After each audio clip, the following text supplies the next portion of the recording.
This is 5 on your side at 4. Focused on you.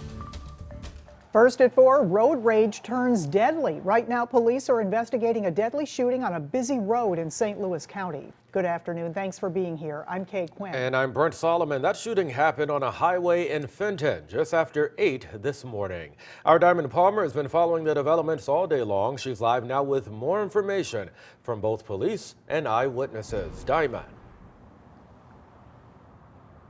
Good evening, Brent and Kay. This all happened near a busy shopping and dining plaza here near Highway 141. And St. Louis County Police say there was a road rage incident between two drivers of vehicles, and they have a suspect in custody. Now, this all started on Highway 141 this morning at 8:10 a.m. near Gravois Bluffs Boulevard. And one of the vehicles involved belonged to Merritt Landscape and Lawn Care. When police arrived, they found a man with a gunshot wound. He was later taken to the hospital where he was pronounced deceased. We spoke to one witness who says he was trailing behind the landscaping vehicle at the time and saw the drivers of both vehicles get into a verbal argument before the gunfire rang out.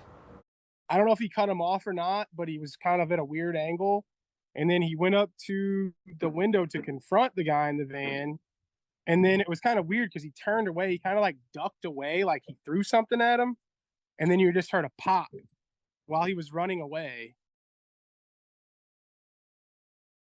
Now, we have reached out to Merritt Landscape and Lawn Care for comment, and we are awaiting that response. Now, St. Louis County Police say this investigation is ongoing, and if you have any information, you should call 866-371-TIPS. Reporting live here in Fenton, Diamond Palmer, 5 on your side. And right now, police are investigating a fatal shooting inside of a Florissant business. It happened in a shopping center here on West Florissant Avenue just before noon.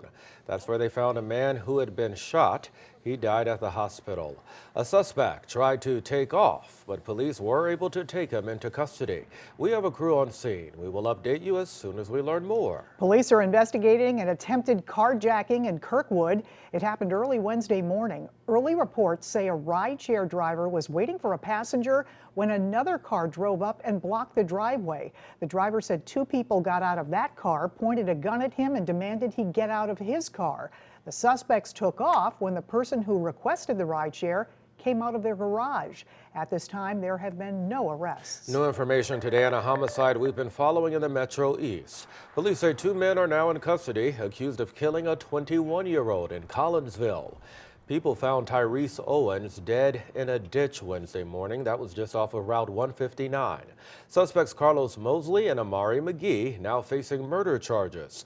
Both men are from Belleville. The major case squad now investigating. Right now, an area coffee shop is shuttered. Brew to Loom on Delmar Boulevard shared early this week it had temporarily closed the shop due to an environmental hazard inside its space. Owners say they found lead contamination and are working with multiple agencies to address it. As they work to figure out alternative options, they have a GoFundMe up to help during the closure.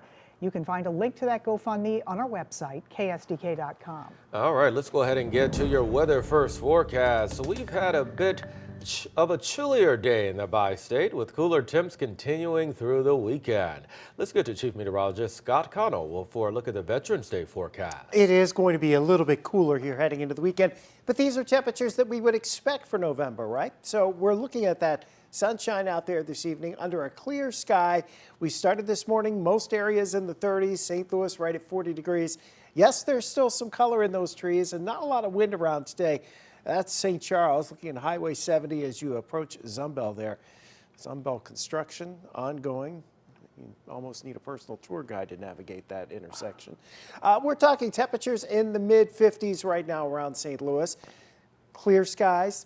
We're going to cool off this evening. No active weather close to us. The system that went by to our south earlier today continues to slide away. Florissant's looking good this evening, but if you're heading out for maybe a dinner this evening, or perhaps you're heading to one of those high school playoff games, it's going to get chilly pretty quickly, and it will be cold overnight. Outlying areas down into the 20s, mid-30s in town.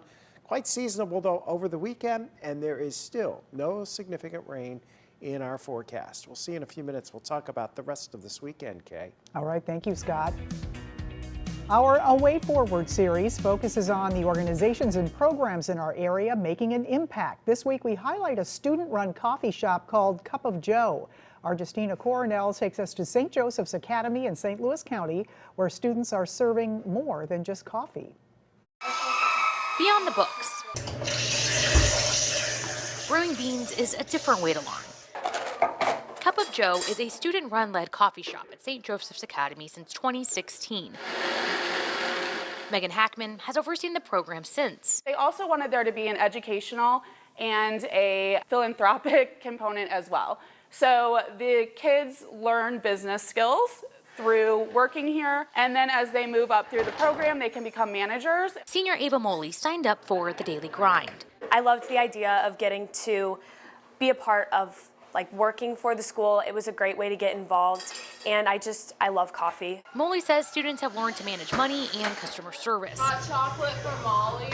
We run into a lot of issues with machines breaking down or scheduling errors and stuff like that, and so it's our job definitely to work together as a team to find out how we can fix that efficiently. The business has blossomed since it began.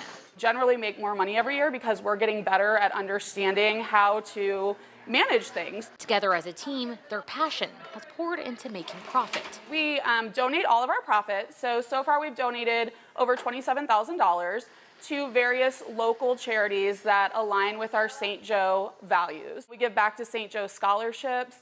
One year we had a student who was battling cancer, so we donated to ovarian cancer research. Hackman believes Cup of Joe can also be a cup of joy. You can contribute to making the world a better place in so many ways, and this is a way for them to do that. For more information on this organization and others, go to ksdk.com/project5. Justina Cornell, 5 on your side. Cup of Joe has given back to organizations like St. Martha's Hall and the International Institute of St. Louis. One way to help their program is through donations.